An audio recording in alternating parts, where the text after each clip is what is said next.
It's Onktime. Let's start the show. Welkom bij Midden-Limburg op zondag met Johan en Carmen. Ja mensen, we gaan zo meteen naar een 25-jarig huwelijk wat gevierd is op de Filipijnen. Diana en Guus zijn namelijk 25 jaar geleden daar getrouwd. En ze hebben meegenomen Cyril Aubert om daar op te treden. En vervolgens gaan we het hebben over de Passiespelen in Tegelen. Een heel spektakel waarin het leidersverhaal van Jezus centraal staat. En dit jaar is het extra bijzonder, want een meisje uit Herten, Mickey Beren, die speelt de jonge Judas. En we sluiten af met Manja Bettner. Zij is de schrijfster van het locatietheaterstuk De Heks van Almen. En dat wordt gehouden in Sittard. Ja mensen, welkom bij Midden-Limburg op zondag. Het is inmiddels 25 jaar geleden. Ze trouwden op de Filipijnen, Diana en Guus.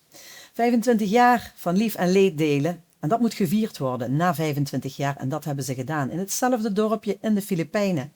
En er mocht zelfs een muzikant mee, Cyril Aubert van Roermond. Ja, hoe bijzonder was het om dat mee te mogen maken? Bij wie gaan we beginnen? Bij jullie, denk ik. 25 jaar geleden getrouwd. Ja. In de Filipijnen, in je ouderlijk dorp, zeg maar, of gemeenschap. Ja. Ja, en als het gevierd moet worden, ga je terug natuurlijk. Ja, absoluut. Ja. Wat zei de familie? Oh, zij was zo blij. Ja. Ja, en ik kan niet iedereen hier meenemen om te vieren. En zo hebben we besloten om gewoon de Filipijnen te vieren. Ben je van jouw familie de enige die hier is? Ja.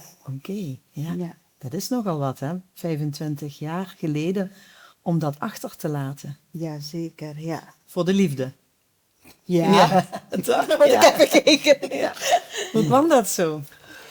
Nou, we hebben ons leren kennen in Taiwan. Ja. En ja, het gebeurde gewoon. Als je toen had gezegd van, ja, door trouwen had ik gezegd van, ga maar gelijk naar het gesticht. Ja, het gebeurde gewoon. Ja, mooi.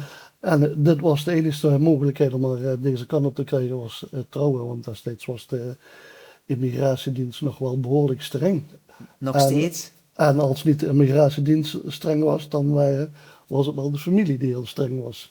Oké, ja. Want ik ben daar wel behoorlijk onder verrecht voordat het zover was. Dat je mee mocht. Ja. En terecht ook wel, denk ik. Ja, dan, hè? zeker. Ja, dat Dat is is natuurlijk voor haar dus 13.000 kilometer Ja. van huis. Ja. En hoe heb je de familie overtuigd? Dat ging nog niet eens zo makkelijk, want één tante was al een keer in Nederland geweest, in Amsterdam op bezoek.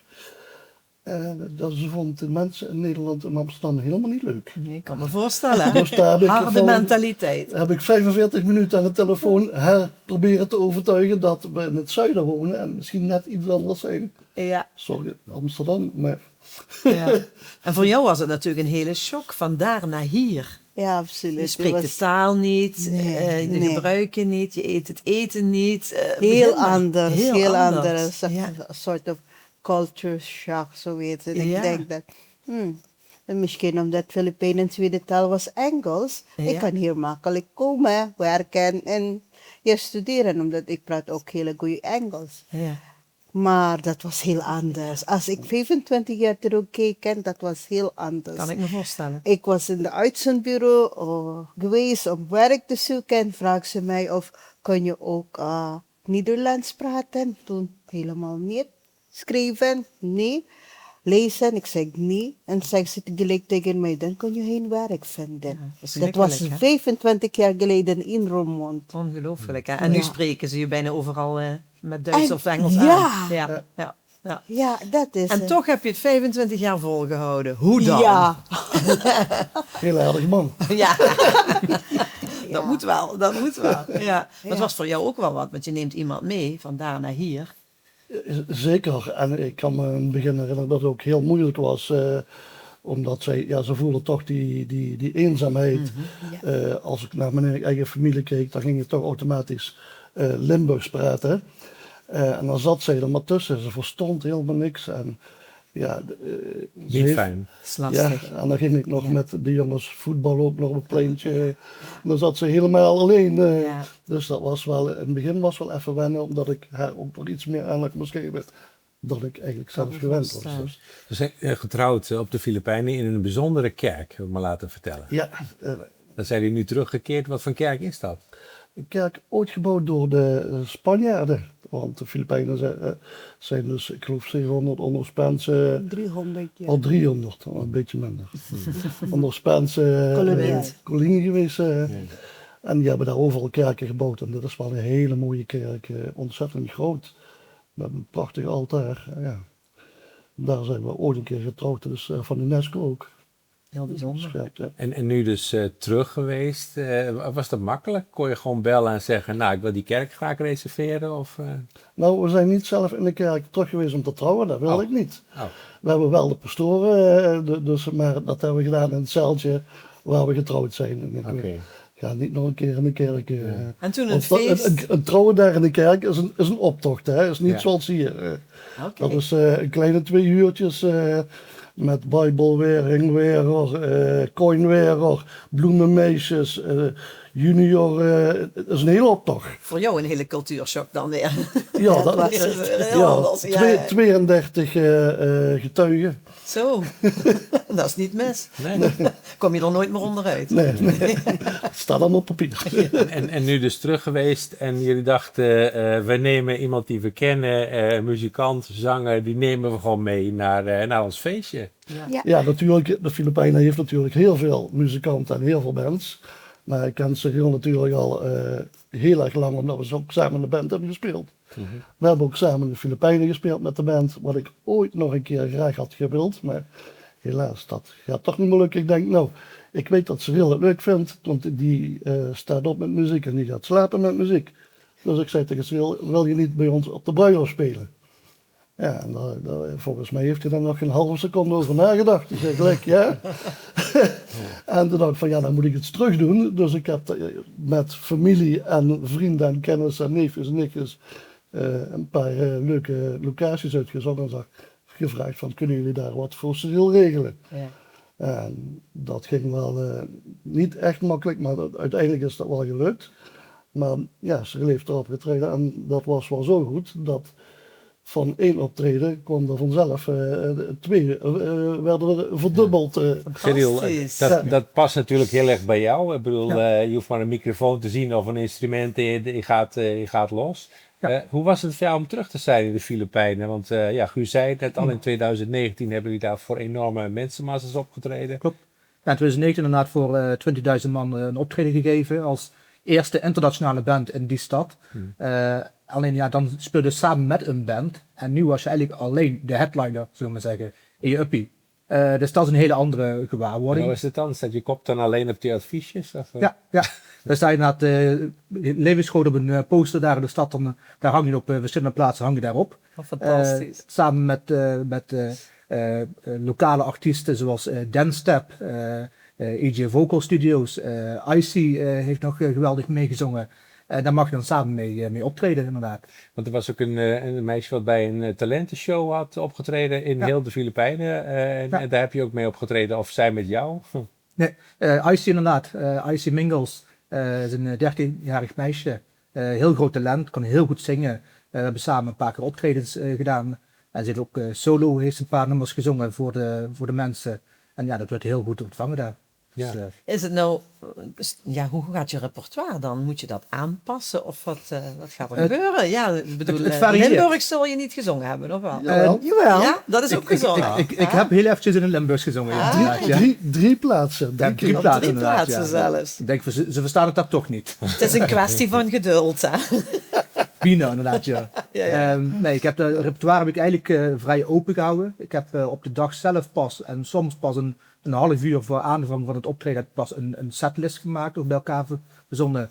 Want ik kijk altijd een beetje van wat voor soort publiek heb ik nu in de zaal zitten en waar gaat de menigte los op. Dus het varieerde van 70s, 80s, dans, popmuziek, Queen, ABBA, tot slow rock van Bryan Adams, Bon Jovi, Journey, tot modern van Amy Winehouse, Robbie Williams. Ja, dat is wel fijn als je repertoire zo breed is natuurlijk. Hè? Fantastisch. Ja. Dan treed je hier op heel verschillende plekken en gelegenheden op. Toch heb ik begrepen dat je je hart een beetje verpand hebt aan de Filipijnen en vooral ook de mensen daar. Ja, zeker. Het is gewoon zo'n relaxte cultuur wat daar heerst. Niks moet, alles kan. Er zit geen stress of timing of er zit druk achter van dit moet zo laat, dat moet zo laat gebeuren. We zijn op de dag van het feest zijn we om 2:30 daar naartoe gegaan om alles op te bouwen, klaar te zetten. Niemand was aanwezig. Dan heb ik gevraagd van oké, waar moeten we inprikken? Ja, die komen over een uurtje zijn ze terug. Ze zeiden even een tukje doen. Wij gewacht, nog niemand daar. Ja, dan maar naar huis, want we moesten het even opfrissen, omkleden. En hopen dat het maar geregeld is. En ja, je komt terug en het is uiteindelijk wel geregeld allemaal. Dus er hangt dan een bepaalde komt het goed. rust. Ja, Ja. dus veel anders dan hier. Ja, kan me voorstellen, ja. Ja. En het volgende optreden over 25 jaar of al eerder? Ik had al gevraagd, het 26-jarige huwelijk kan ook gevierd worden daar. Ja, kan wel, ja zeker. Ja. Ja. Dan kijken we even naar Guus en Diana, want ja, 25 jaar is inderdaad, wat Carmen zegt, een prachtig nummer. Maar hebben jullie nog meer plannen om daar vervolg aan te geven? In de Filipijnen. Ja, bijvoorbeeld. We gaan natuurlijk terug naar de familie, dat staat vast. Maar Ja. om nu nog een keer eens, nog weer eens wat te organiseren, dat denk ik niet. En 50 jaar, dat lijkt me ook niet echt... Oké. Is het voor jou een nostalgie? Zou je daar willen wonen of zeg je toch, ik woon hier het liefste? Wat is voor jou nou thuis? Nou, moeilijke vraag. Dat is een Carmen. moeilijke vraag. Ja. Ja, dat is echt een moeilijke vraag. Zeg maar eerlijk. Ja, zeg het maar. Ja, de roos en de kan ik altijd vinden in de Filipijnen en de cultuur is ook heel anders. Maar op dit moment, ik kan gewoon echt geen antwoord geven. Is allebei evenredig, zeg je? Ja, Oké. ja, het is gewoon heel anders. Maar als ik heb geen noodtijd, misschien ik wil liever 6 maanden in de Filipijnen dan 6 maanden in Nederland. Het Zo. beste van twee werelden. Ja. Fantastisch. En hoe krijg ik jullie terug op het feest? 25 jaar huwelijk. Hoe kijken we daarop terug? Ik vond het een prachtig feest. Ontzettend mooie decoratie wat ze gedaan hebben. Ze hebben echt nog moeite, nog iets gespaard wat ik me kan bedenken dat beter zou wel kunnen. Terwijl ik dat toch wel vaker zelf heel kritisch op ben. Maar het was echt wel heel erg mooi. En ja, natuurlijk leuke zangeres en leuke zanger. Ja, fantastisch. Dus het was heel erg... Het was ja, af. Oké. Ik denk Ja. dat het wel geslaagd was, ja. Alsnog gefeliciteerd. Ja, en wel dankjewel. iets moois om op terug te kijken. Zeker. Zeker. Dank jullie wel. Dankjewel. Jullie beeld van haar is vertekend. En als er iemand aan jullie beeld van haar torrent, zijn jullie in staat zo iemand publiekelijk te kruisen. Tegelen is al meer dan 100 jaar het decor van de Passiespelen. De passie van Jezus, maar dan verteld op een manier dat het grote groepen mensen aanspreekt. Dit jaar is extra bijzonder, want Frans Pollux, de schrijver, die heeft het hele concept op de schop genomen. En het is nieuw, het is bijzonder en de reacties zijn heel enthousiast. En we gaan er hierover praten, want een jonge dame uit Herten, Mickey Beren, die speelt een belangrijke rol in die passie. Hartelijk welkom Mickey en hartelijk welkom Edmond Staal. Jij schuift aan namens het bestuur van de Passiespelen. Misschien is het goed dat we eerst even de context schetsen. Het bestaat 100 jaar. Ja. Dit keer is het bijzonder, zei ik al. Frans Pollux, bekende zanger, schrijver, columnist, die heeft het op de schop genomen. Wat is het verhaal wat nu eigenlijk verteld wordt? Nog steeds hetzelfde verhaal. Maar op een manier die je nog nooit eerder gezien of gehoord hebt. Want je moet als passiespeler, moet je gewoon meebewegen met de ontwikkeling in de maatschappij. Maar we hebben als stichting de taak om het passieverhaal te verbeelden. Dus dat is ook de opdracht naar het artistieke team, in dit geval van Toneelgroep Maastricht. En die hebben de opdracht gekregen, maak het passieverhaal, breng het naar nu. Nou, dat hebben ze overtuigend gedaan, want het is totaal onherkenbaar in vergelijking met eerdere versies. Dan moet je het niet hebben over beter of slechter, maar zo totaal anders. En dat zien we ook meteen aan de mensen die ons bezoeken. We spreken nu ineens een heel andere groep mensen aan, dankzij die moderne uitvoering, dankzij ongelooflijk goede teksten van Frans Pollux. Hele mooie muziek. En natuurlijk een ongelooflijke goede cast, want die moeten het uiteindelijk doen. Hè? Zo is het, daar komen we zo meteen op. Het is verdeeld in 12 gedeeltes. Die zijn allemaal windows eigenlijk, dus een soort vensters. Jezus komt aan bod, maar ook een oude Jezus, maar ook een jonge Jezus. Een oude Judas, een jonge Judas. Allerlei verwikkelingen. Kun je toch nog iets meer vertellen daarover? Ja, zo'n artistiek team is helemaal vrij om dat verhaal te gaan verbeelden. Maar we hebben als stichting gezegd, wij willen aandacht voor die 12 scènes uit het lijdensverhaal van zeg maar het moment dat Jezus Jeruzalem binnenkomt op een ezel tot dat hij uiteindelijk aan het kruis gaat. Dan had het door mogen gaan, hè, naar dat hij weer terugkomt uit het graf. Dat had allemaal gekund, maar daar hebben ze in dit geval niet voor gekozen. Als je heel goed de Bijbel kent, dan kun je sommige scènes heel klein wel herkennen. Maar dat is niet noodzakelijk, omdat we Jezus naar deze tijd hebben gebracht. In de huidige maatschappij, dat zie je ook aan de kleding, dat zie je aan het supersimpele decor, maar ook aan maatschappelijke ontwikkelingen. Dus we hebben het verhaal van Jezus. Wat heeft Jezus gedreven in zijn tijd? Dat hebben we naar deze tijd gehaald. En toen kwam er uit dat we dan ook moeten gaan kijken, hoe is Jezus tot die houding gekomen? En die hebben we heel sterk tegenover Judas gezet. Moeten we dan ook denken aan een Jezus in kledij van tegenwoordige tijd, met een telefoon? Of... Nee, de telefoons niet. Oké. Maar ze zijn helemaal in moderne kleding, zou je zo op de straat tegen kunnen komen. Bijna alle acteurs. En dat is ook een bewuste keuze geweest. Ze zijn allemaal in het zwart. En toen we dat de eerste keer hoorden, dachten we, oh god, dat is één massa. Ja. Maar het sterke van het kostuumontwerp is dat het wel allemaal losse personages zijn. Dat is allemaal maatkleding, allemaal echt specifiek ontworpen voor de rol. Maar als ze met z'n 180 op de vloer staan, dan merk je, dan is het ineens een massa. En dat moet je voor sommige scènes hebben. Ja, en dan komt er ineens één zo'n persoon weer uit. En dat werkt ongelooflijk sterk. Je voelt de spanning op de tribune als de scènes gebeuren. En dat is wat je wil. Nou is het zo, Jezus is natuurlijk iemand die heeft bij heel veel mensen tot de verbeelding gesproken. Ja. De een ziet er de heiland in, een spirituele leraar. Een rebel die het gezag omver wil werpen. Allemaal verschillende etiketjes die je erop kunt plakken. Jullie zeggen, we hebben het naar deze tijd gehaald. Wat is nou het beeld, de sticker die jullie erop willen zetten? Of laat je dat open? Precies, al de verschillende versies die jij geeft van Jezus, die kan iedereen eruit halen. Omdat wij uitgaan van de verbeelding van het verhaal. En ja, als Jezus de Zoon van God is voor jou, dan is dat hartstikke fijn. Als het een spiritueel leider is dat hartstikke fijn. Iedereen kan eruit halen wat hij zelf wil. En dat is het mooie van toneel. Je kunt de verbeelding aanspreken. Dat is de essentie van het verhaal. Ja, je kunt niet geloven als je niet kunt verbeelden. Ja, 17 mei was ook de bisschop aanwezig. Ik las in de krant dat hij los van enkele theologische foutjes, dat hij toch heel positief was. Ja, wat we heel opvallend vonden was toen hij het script had gelezen. Toen hij gaf aan, ik ga het niet... Want er is een diaken die dan eigenlijk meeleest. Hè, of het ja, we hebben dat zijn twee aparte verhalen. We hebben een aparte klankbordgroep. Daar zitten allerlei mensen in. Die ons in de weg naar de voorstelling toe adviseren. Maar we sturen ook zo'n religieus verhaal sturen we ook gewoon naar de bisschop. En die in het gesprek wat we met hem hadden, had hij alleen maar de tekst gelezen.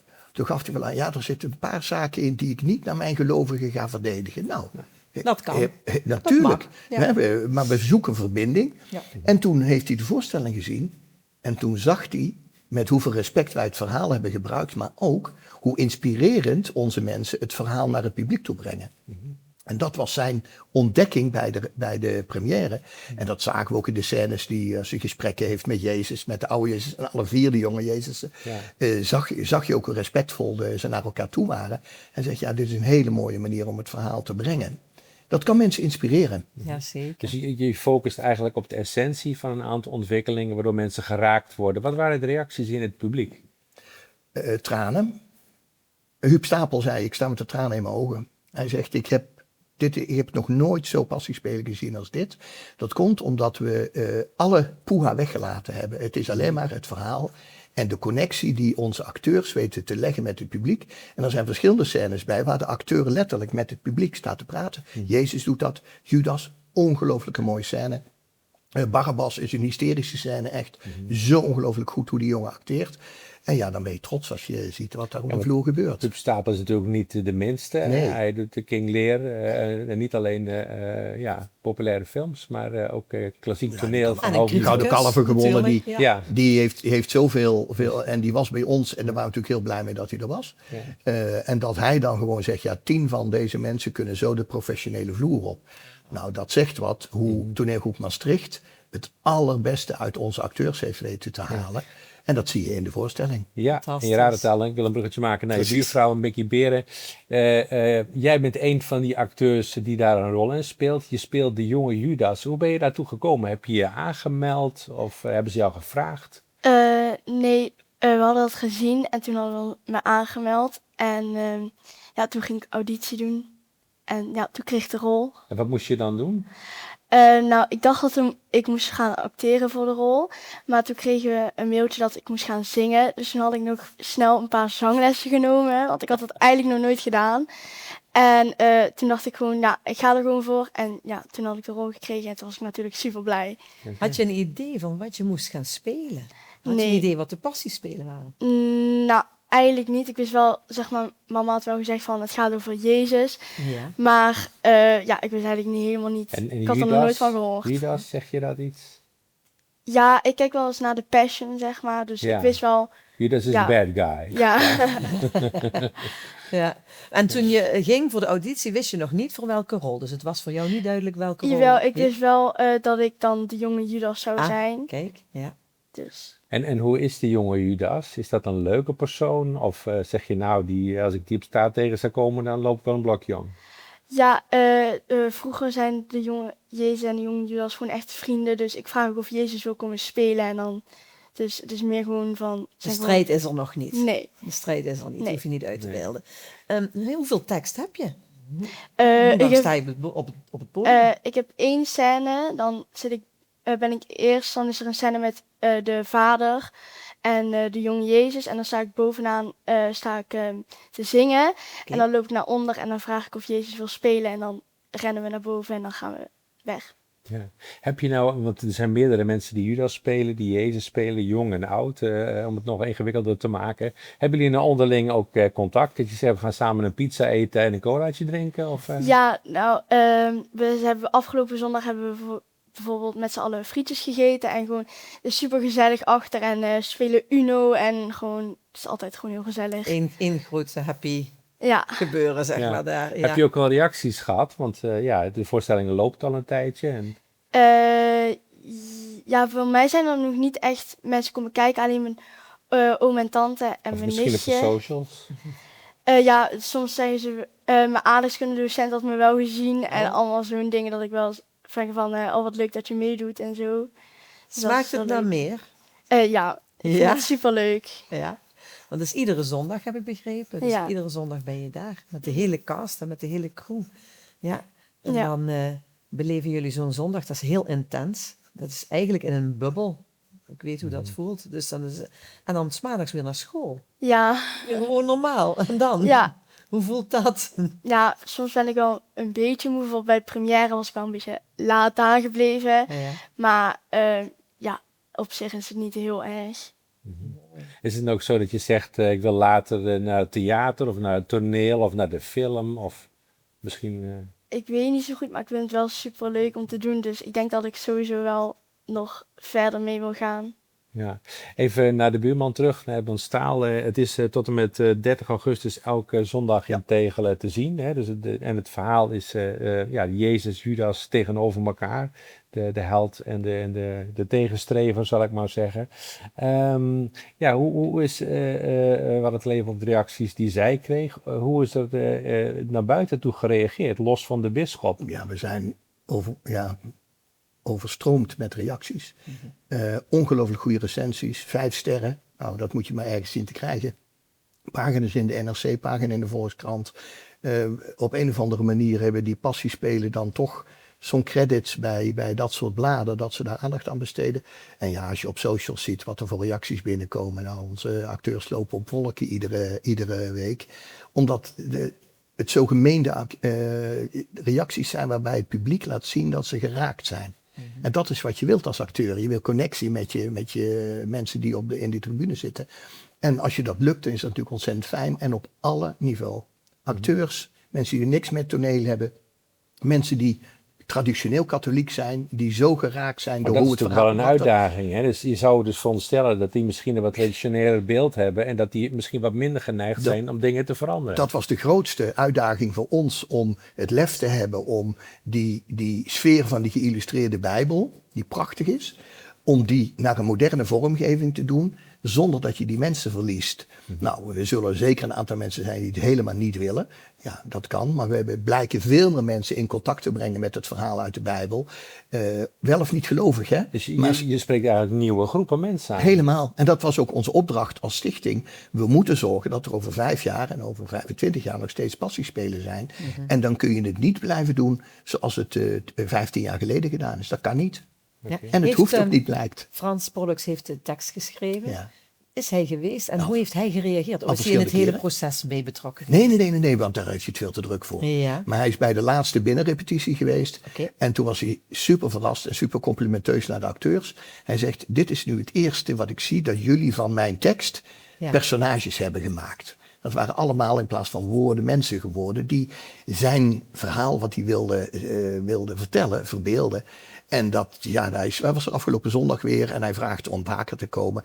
En volgende week heeft hij een eigen programma in Belveld. En daar gaan we met acteurs van de Passiespelen ook mini-dingen doen. Die heeft hij allemaal weer verzonnen als Frans, hè, die verzint van alles. Ja.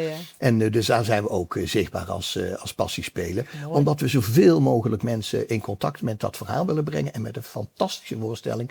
En het ligt op een boogscheut van Roermond af. Dus, Zijn er nog kaarten te krijgen? Zat. Dat is helemaal geen... we hebben een heel groot theater. Hè. De Doolhof is supergroot. Maar we hebben nu al verschillende keren veel meer mensen dan dat er in een hele Maaspoort kunnen. Dus daar zijn we trots op, maar er is toch plek zat. Ja. Mooi. Dan vertel je het verhaal enthousiast, want je hebt bestuurslid. Ja. Ik kan me ook voorstellen dat dit jou persoonlijk raakt. Want iets drijft jou om dit te gaan doen. Kun je daar iets meer over vertellen tot slot? Toen ik gevraagd werd, heb ik gezegd, joh, ik ben helemaal niet katholiek meer, dus ik ben van God los. Heb je de verkeerde, ja? Ja, en toen zei het bestuur, nee, maar je hoeft niet gelovig te zijn, maar je moet loyaal zijn naar de inhoud van het verhaal. Ja. Nou ja, dat kan ik zonder problemen zijn, omdat het gaat over geloof, hoop en liefde. Het gaat over respect voor elkaar. Het gaat over een beetje voor elkaar zorgen. Nou ja, dat zijn toch dingen die je als mens zou willen. En wie weet is dat de basis wel van een geloof. Ja. Dat we een geloof verzinnen om als mensen om het met elkaar beter te krijgen. Nou, ik denk als je de Passiespelen meebeleeft, dan is het een goede impuls daarvoor, dat weet ik zeker. Oké, nou super fijn dat jullie hier wilden zijn. Hartelijk dank daarvoor. Graag gedaan. Dankjewel en heel veel succes. Dankjewel. En vooral veel plezier. Ja. De voorstelling De Heks van Almen is al een paar keer met succes opgevoerd in Roermond. Nu komt de voorstelling terug naar Limburg, naar Sittard om precies te zijn. En daarover gaan we praten met Manja Bettner. Hartelijk welkom, Manja. Dankjewel.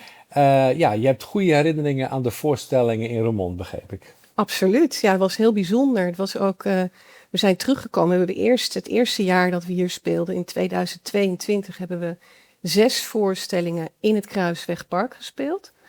En er kwamen 300 mensen per keer. Alles was vol. Mooi. En het jaar daarna, 2023, zijn we nog een keer geweest. Toen hebben we 3 keer gespeeld. En het was bijzonder, omdat we natuurlijk in het Kruiswegpark speelden, omdat dat vlak bij de Galgenberg was. Ja. Dus na de voorstelling konden de mensen de Galgenberg op om daar een kaarsje te branden. Voor de helderheid, het is een voorstelling die je hebt ontwikkeld, omdat je in Almen, waar je woont, ontdekte je het verhaal van een mevrouw die daar omgebracht is in het kader van de heksenprocessen. En je bent met die voorstelling op tournee gegaan. Klopt. Ja, nou de eerste 2 jaar toen zaten we in de coronatijd, dus 2020 en 2021. Dus toen hebben we het alsmaar in Almen gespeeld op het Kerkplein waar zij dus ook is verbrand. Dus dat was heel bijzonder natuurlijk om dat te doen. Maar de reacties op die voorstelling waren zo overweldigend dat dat mensen dus zeiden van dit moet je meer gaan spelen. En toen hebben we gezegd van oké, maar dan hebben we donaties nodig, want je krijgt niet zo heel veel subsidie meer vandaag de dag voor het heropnemen van voorstellingen. En toen begonnen de donaties binnen te stromen. En toen konden wij een tournee starten langs locaties in Nederland waar heksenvervolgingen hebben plaatsgevonden. Wat was voor jou de reden om dit stuk te gaan schrijven? Want je zou kunnen denken, ja, dat is heel vervelend. En misschien steek ik af en toe een kaarsje op, maar dat is het. Nou, dat was precies het hele dilemma.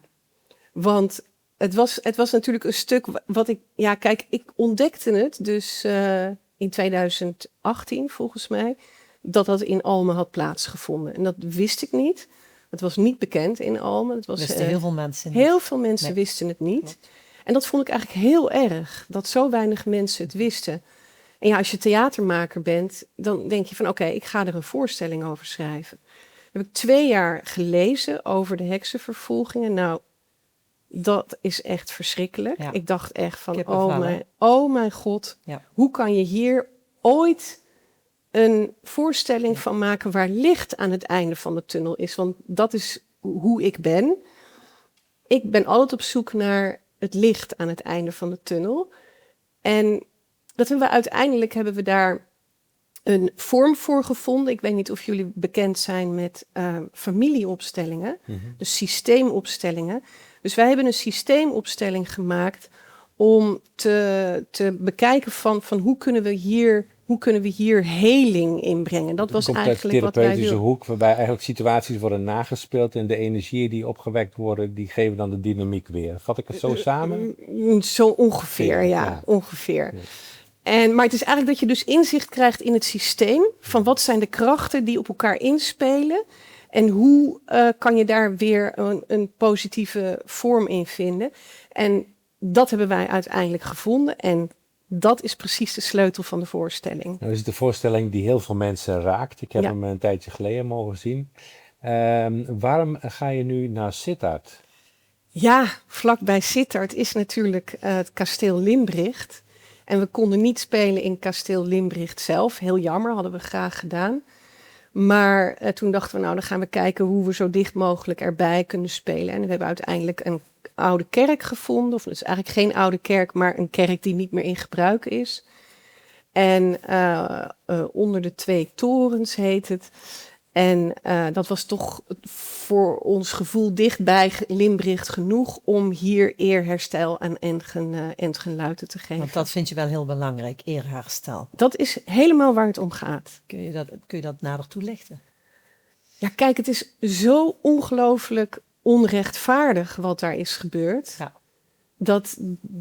Dat was voor mij... Ik ben echt iemand met een enorm rechtvaardigheidsgevoel. En ja, dat kon ik gewoon bijna niet verdragen. Ik dacht, dit is zo ongelooflijk onrechtvaardig. Ja, wat eigenlijk gebeurd is inderdaad dat mensen opgedweept werden.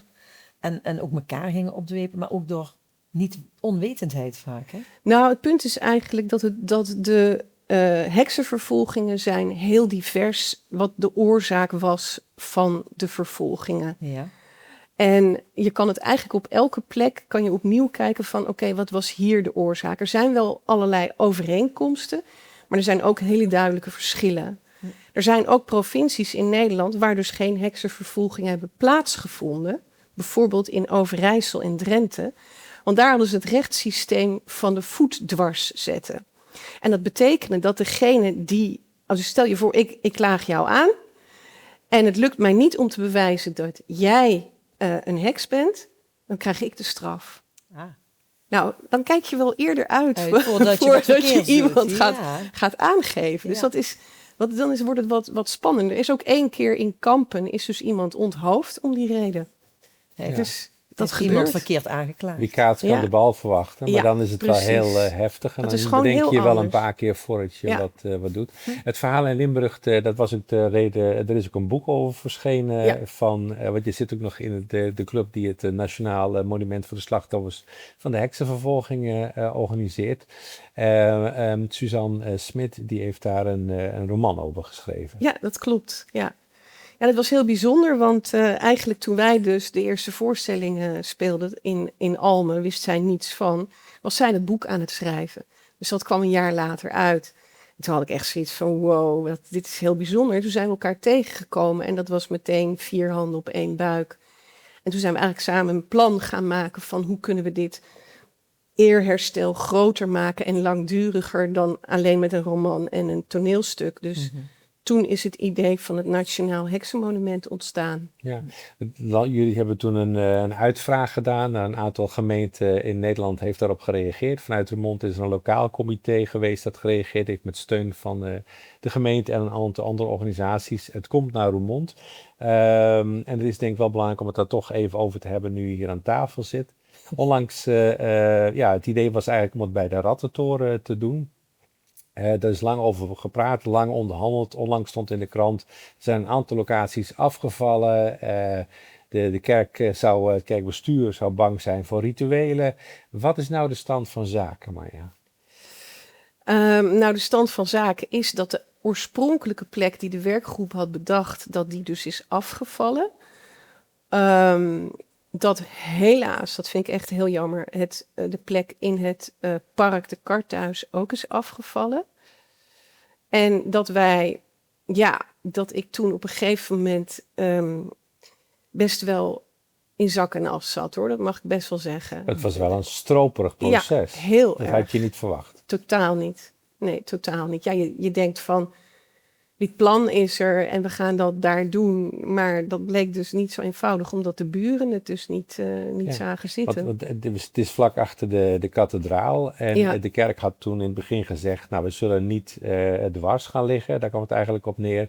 En het college had een besluit genomen, dus als het dan door Roermond zou worden binnengehaald, dat monument, dat ze daar aan zouden meewerken. Dat is eigenlijk de startpositie, toch?